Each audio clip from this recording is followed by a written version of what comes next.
Comment ranger un sac de couchage? Ça, c'est une question qui revient fréquemment et je vois beaucoup de gens le faire de la mauvaise manière.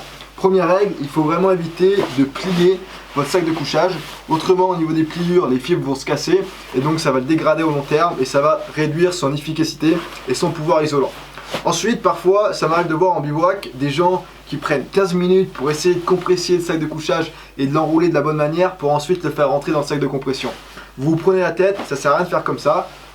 Comment faire? Vous prenez votre sac de compression, vous allez desserrer les sangles au maximum et tout simplement vous allez venir bourrer votre sac de couchage à l'intérieur du sac de compression.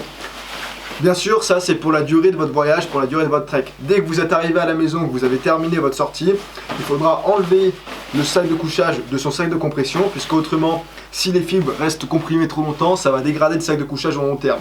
Et donc ensuite, ce que je vous conseille de faire, ça va être de stocker votre sac de couchage soit à l'intérieur d'un sac poubelle par exemple, mais il faut qu'il ait du gonflant, il faut qu'il ait de la place pour respirer.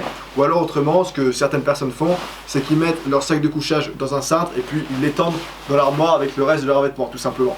Le but, encore une fois, est qu'il ait du gonflant pour respirer. Voici seulement quelques-unes des astuces que j'ai puisées de ma vidéo dans laquelle je vous donne 50 astuces pour le trekking, la randonnée et le bivouac. Que ce soit des astuces pour moins vous fatiguer pendant la marche, des astuces vis-à-vis du matériel, des astuces en fonction des saisons, des astuces pour le campement, des choses à faire, des choses à ne pas faire. Bref, 50 astuces, il y en a pas mal. Je pense honnêtement qu'il y en a quelques-unes que vous ne connaîtrez pas.